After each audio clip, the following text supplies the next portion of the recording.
Alasdair MacIntyre is a contemporary philosopher who represents an unusual but really very important position on the contemporary philosophical scene, which we could call the concern for the rationality of traditions. He's a Scottish philosopher but has been teaching in the United States for about the past 20 years.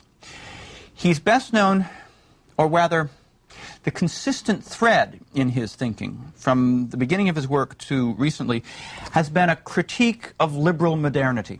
He's always been a critic of liberalism, first as a Marxist in the 60s, and now as a Thomistic Catholic. In both guises, he's been a critic of liberal modernity. I'm going to call him a right-wing postmodernist, and I want to explain a little bit later what I think that means. The basic notion is that he thinks that tradition is the necessary context for rationality. And I'll explain that in some detail as we go.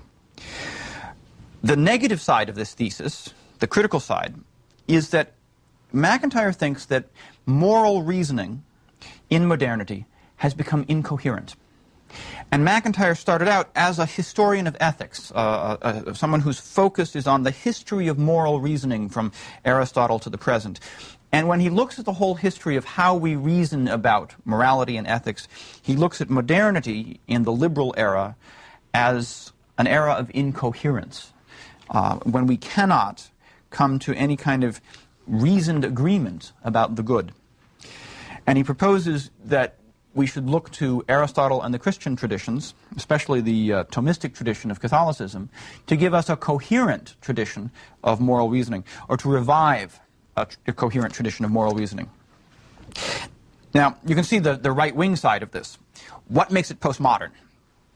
Well, it's a critique of modernity in the following way. Modernity itself is a critique of traditions. Modernity itself is a view that sees tradition as irrational and a hindrance to reason. Think about the central episode in modernity for MacIntyre, the Enlightenment in the 18th century. It was defined by one of the great Enlightenment figures, Immanuel Kant, the great 18th century philosopher, as a kind of coming of age.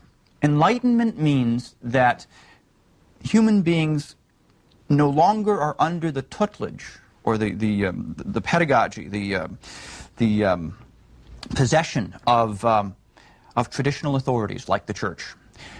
We leave our minority behind. We become grown-ups, intellectually speaking. We think for ourselves. We don't believe things that the authorities tell us just because they're authorities. Right? There's this flight from authority, Jeffrey Stout calls it, an attempt, really an individualistic attempt, to think things out for yourself, represented most symbolically, I suppose, by Descartes, who closes all those books which had deceived him so much or made him so uncertain, and tries to figure it out all by himself, by retreating to his own mind. That individualism, that rejection of tradition, that rejection of intellectual authorities in order to figure things out for yourself, is in many ways the essence of enlightenment, as Kant defines it. Another way of putting it comes from Hans-Georg Gadamer.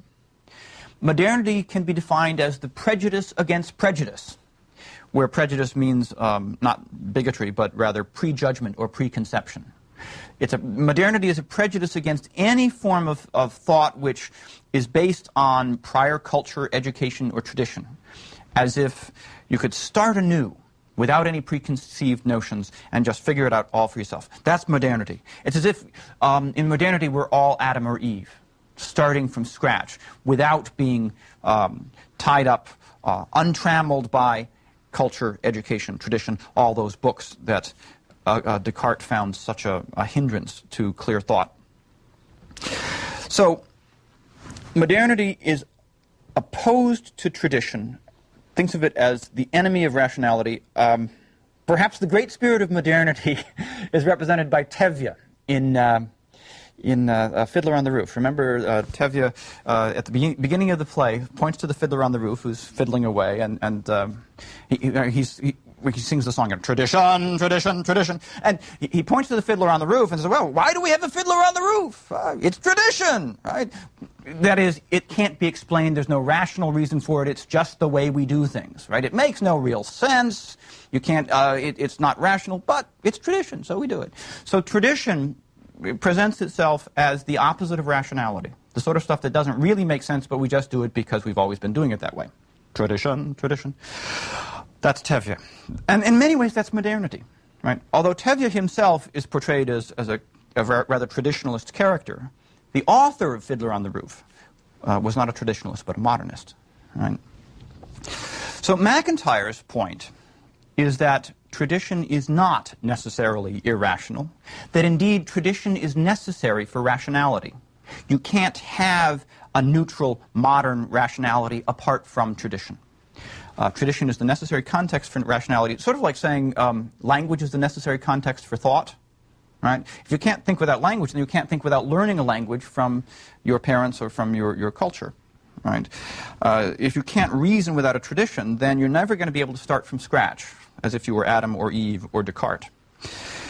Now, one way to get to this point of view is to recognize that modernity itself is a tradition. So here is this anti-traditionalist tradition. And modernity cannot really survive the recognition that modernity itself is a tradition. Because if you're hostile to tradition, if the very essence of modernity is hostility to tradition, and then modernity recognizes, oh, modernity is itself a tradition, well, then modernity has to say, well, either tradition is a context for rationality, or modernity itself is a mistake. And the latter is MacIntyre's view. Modernity continues to survive in a fragmented form, but modernity cannot recognize its own nature. Right? In order to be a modern thinker, you have to hide from yourself that modernity is a tradition. Because as soon as you see that modernity is a tradition, then you have to say, oh, well, then it's irrational, and therefore we can't be modern. And at that point, you see, you become postmodern. One way of saying what postmodernity is all about is to say postmodernity is what happens when modernity recognizes that it's a tradition, right? And thus dissolves itself. And that means that modernity dissolves into a kind of incoherence, because modernity has fought successfully against all these traditions, like religious traditions like Catholicism and Judaism. It's made, it's made almost all these traditions into modern traditions. There's the old joke that in America everybody's Protestant, even the Catholics and Jews, right? Well, in modernity, everyone's a modernist, even Catholics and Jews, and well, Protestants maybe were modern from the very beginning. So what's happened is modernity has kind of co-opted all these traditions. And now that modernity is dissolving, we don't have any coherent traditions around. And that's a big problem. Well, it's a big problem from MacIntyre's standpoint.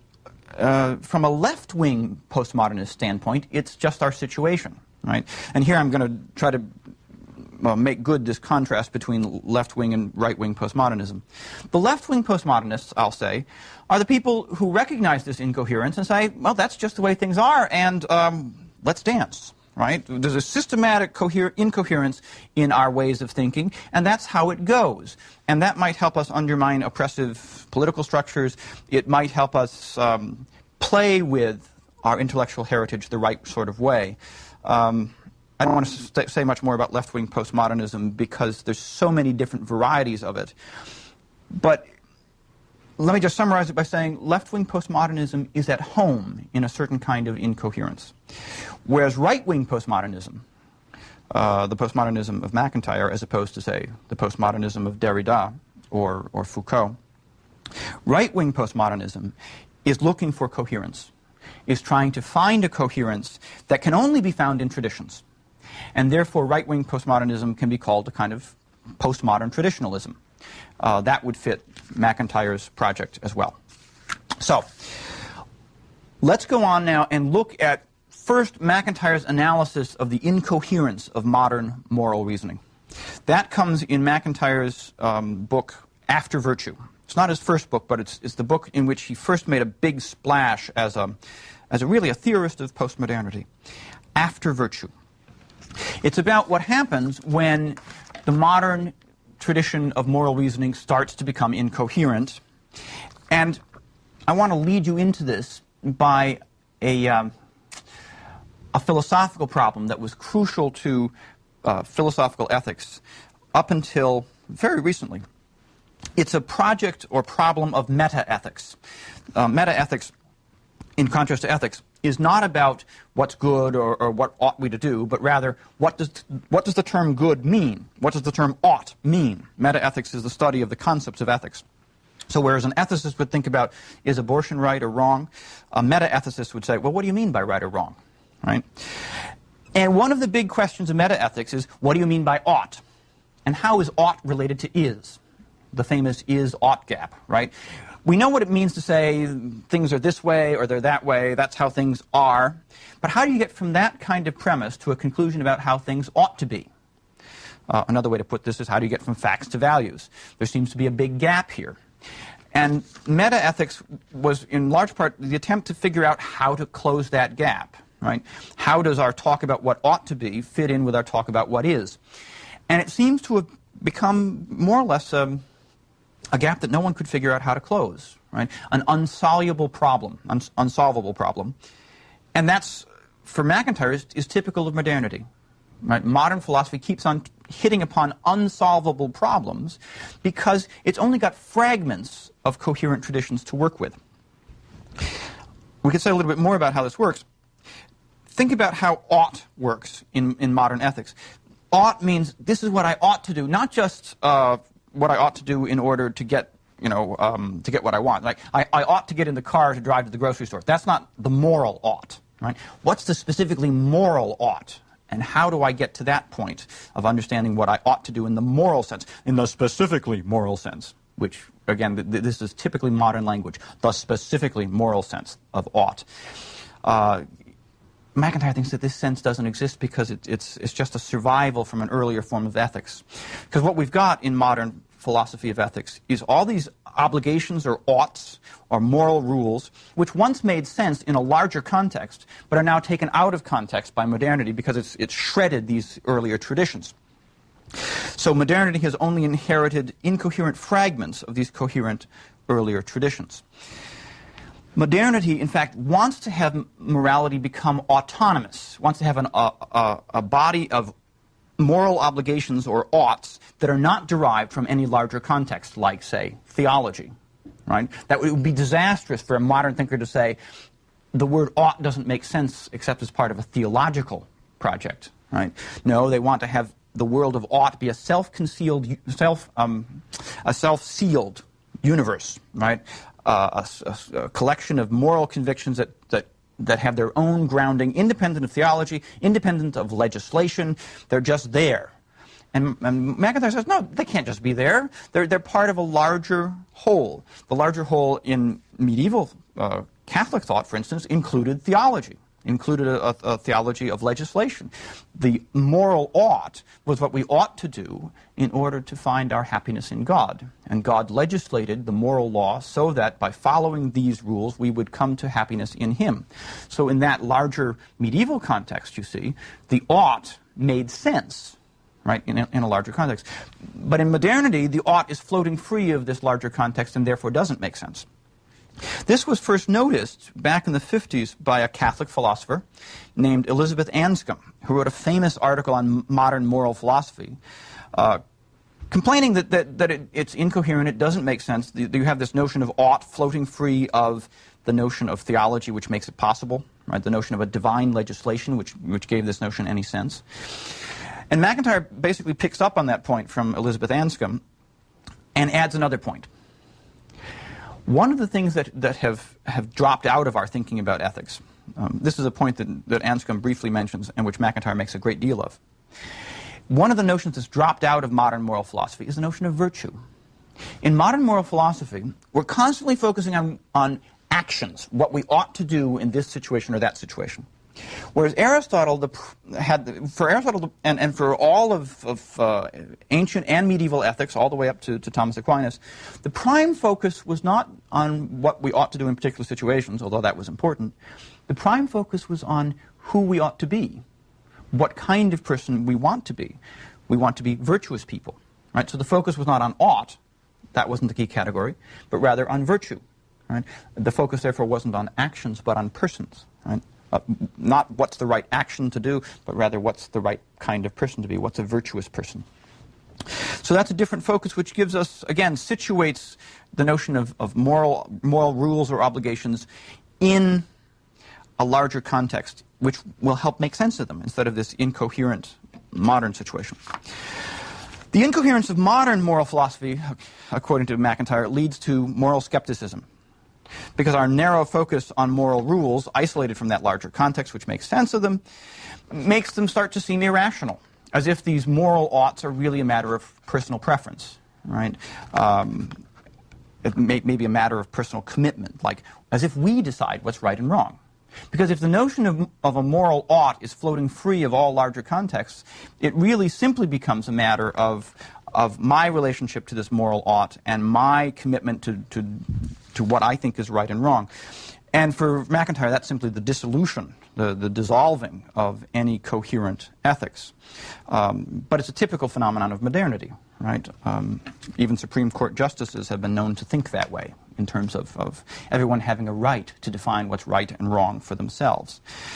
Another phenomenon of modern moral philosophy, according to MacIntyre, is that intelligence gets separated from morality, so that what matters is simply following the rules, or not, or perhaps not following rules at all, but simply being a nice person, right? Being well-intentioned and loving and caring, right? So that morality ends up being emptied of all content, right? It's just sort of a vague sort of niceness, as opposed to an articulate understanding of what kind of things make for a good person. Courage, temperance, justice, all those virtues that Aristotle and Plato talked about. Instead of a nuanced and complex understanding of what makes a good person, you have a vague sense that, well, if you're well-intentioned, then that's what really matters. Yeah. We can say more about the moral life than that. So MacIntyre tries to get us to think about the moral life in a more nuanced and concrete way, in terms of what he will call social practices. And that's a technical term in the book After Virtue. Social practices are something like what Aristotle and Plato would have called arts. They support both virtuous activity and practical intelligence in a very particular way. Let me give you an example of a practice, or a couple of examples from MacIntyre himself. The skill of planting a turnip is not a social practice, but gardening is a social practice, and farming is a social practice. The skill of throwing a football well is not a social practice, but the game of football is a social practice. And what that means, you see, is that within the context of this social practice, there are virtues that allow you to do this well. Right? It includes certain kinds of courage, right? To play football well, you've got to have a certain kind of physical courage, but also certain kinds of intelligence, right? Certain kinds of practical smarts. When talking about Aristotle, I used the example of Michael Jordan playing basketball. Similar thing, right? Do I pass? Do I shoot? Right? You have to have the practical smarts to know this. It takes a lot of practice. It takes a lot of skill. It takes all kinds of virtues. The practical intelligence of being a good basketball player is connected with the virtues of being a good basketball player. And they're all connected up with the notion of a good that is internal to the practice. The good of excellent play, the good of winning the game, all of which couldn't happen except internal to the practice of basketball. That is, if there was no such thing as basketball, there'd be no such thing as winning the game of basketball or playing the game well. Right? But there are also goods external to the practice, and that's the problem. Because one thing you can get by playing basketball well is not just winning the game, but a lot of money. And if you're playing the game for the sake of the money, then that has the tendency to corrupt the practice. MacIntyre is interested in how social practices allow for a kind of good that is impossible without them. Right? Money is possible even without basketball. But Michael Jordan's magnificent basketball playing is not possible without the social practice of basketball. And that's what we want it for. Right? Maybe some people want to go into basketball for the money. But what the rest of us gain from the game is something like the beauty of watching Michael Jordan play. And also this magnificent practical intelligence of a great basketball player like Michael Jordan. Well then, for MacIntyre, moral reasoning, moral intelligence, and moral virtues are impossible without social practices. Something like social practices especially of inquiry, right, of inquiring into what the good is. He's thinking of philosophy in particular as a social practice, right, which has goods internal to it, the goods of wisdom. And these practices are sustained by traditions. Just as the game of basketball is impossible without the tradition of basketball. You have to teach it to new members of the species. You introduce them to basketball, you teach them how to do it. There's traditions you pass on that make sense of what basketball is. If you don't have a tradition of teaching people how to play basketball, you rapidly lose basketball. You forget how to play it. Right? So these practices, these social practices which make possible certain kinds of goods internal to the practice, are impossible without tradition. Right? So the tradition, therefore, supports the practical rationality that goes with these practices. And MacIntyre is trying to suggest that a tradition of philosophical inquiry supports a tradition of, or a practice rather, of philosophizing in which you seek to understand what the good is for the human life. Right? And then that ties into Aristotle. And you see then that what ends up happening is that tradition supports a kind of practical intelligence which becomes the basis for reflective moral reasoning. And within that context, MacIntyre thinks we can actually come to understand our moral lives and come to agree about things and come to understand how we ought to live in ways that aren't fragmented and don't result in these pervasive disagreements which we can never resolve, which are characteristic of modernity. So now let's take a look at what MacIntyre means by tradition. What is a tradition exactly? We've talked about practice. A practice is a kind of a small thing compared to a tradition. All right? A practice might be something like basketball. A tradition is a larger thing. A tradition includes a worldview or a conceptual scheme as its intellectual side, but it also includes a history. That's one of the things that tradition adds to the notion of a practice. A tradition is a history through time, and it has a bearer. A tradition is rooted in a community. Right? A tradition is not just an idea floating about. It's rooted in what a community does as it orders its life in a way to pursue the goods of the community.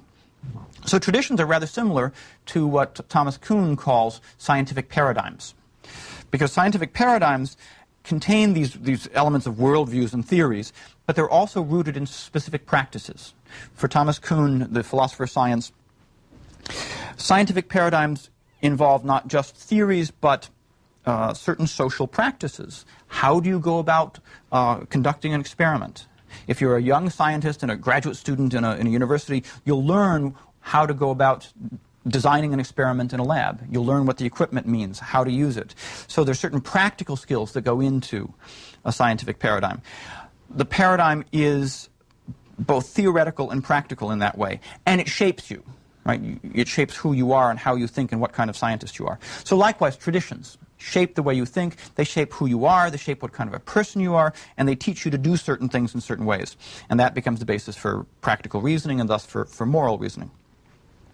MacIntyre also will be interested in another philosopher of science, Imre Lakatos, who is a critic of Kuhn because Kuhn tends to think that these scientific paradigms are so incommensurable that there's no rational way of choosing between them. That in a crisis where, say, you don't know whether Newtonian physics is true or Einsteinian physics is true, Kuhn will talk as if there's no rational way of deciding between them, and there's kind of just this irrational conversion from that individuals sometimes just can convert from being a Newtonian physicist to being an Einsteinian physicist.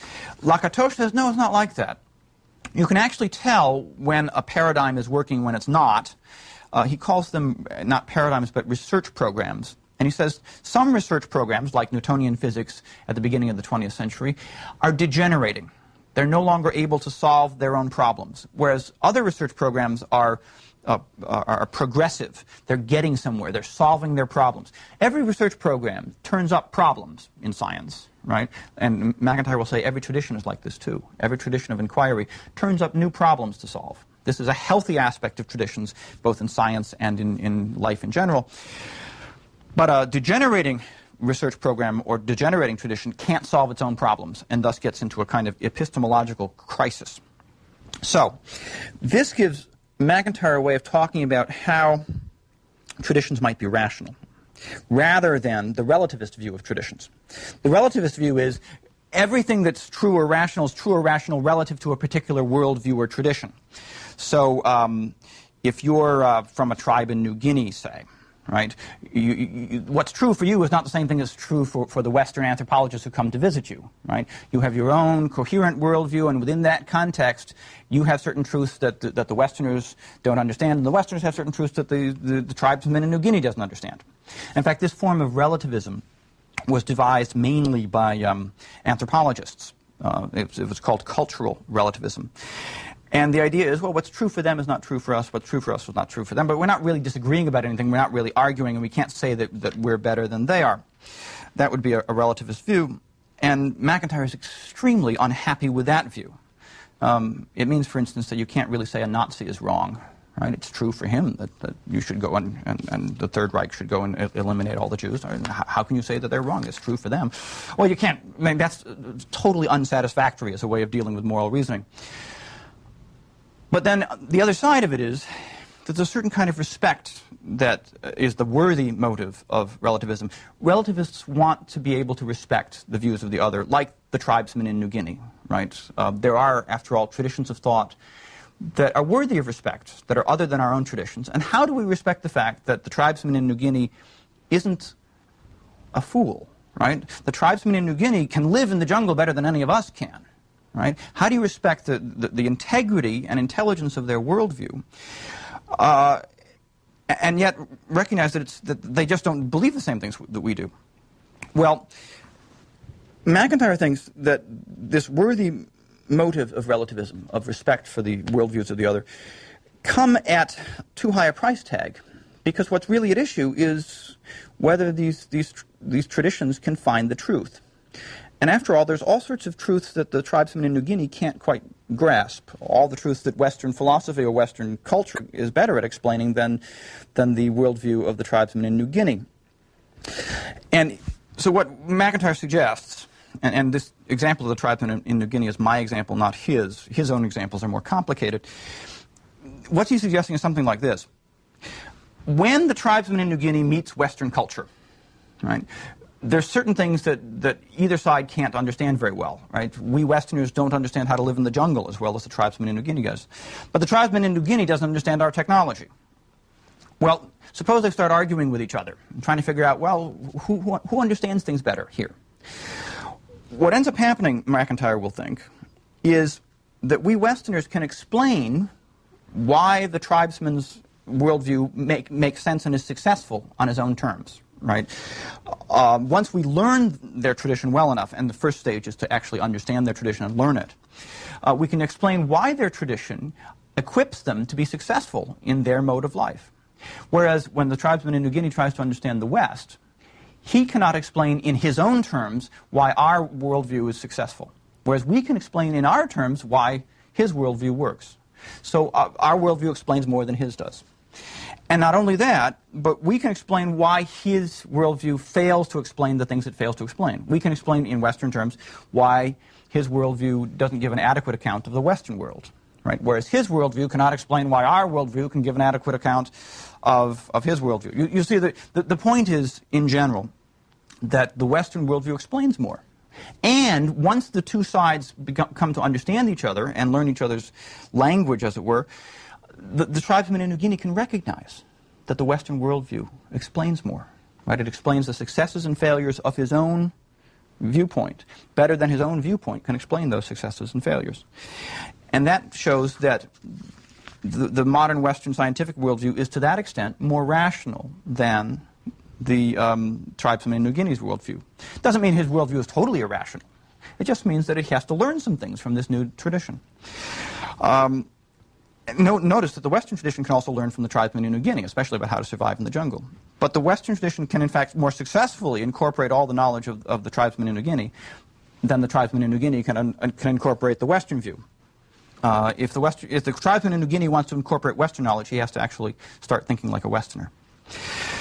So that means that traditions can actually be the key point here is that there's no standpoint to judge between two traditions that's neutral and independent of those two traditions. Right? That's the holistic insight that Kuhn had about scientific paradigms. Right? There's no neutral standpoint from which to judge between Newtonian physics and Einsteinian physics. Likewise, there's no neutral standpoint to judge between modern Western thinking and tribesmen in New Guinea. But that doesn't mean that the judgment is simply a personal preference. There is a rational way of determining which tradition really works better. And that means that traditions or choices between traditions is not like Tevye's choice. Tradition, let's do it that way. No, you can find out that your tradition actually works, or you can find out that your tradition doesn't work as well as another one, and then you should learn from that other tradition. And that means that traditions are not inherently irrational. They can be the source or context for rationality. They can be the source and context for self-critical thinking. They can solve new problems, and they can be a context in which one can learn new things by solving these new problems in the ancient spirit of Socrates.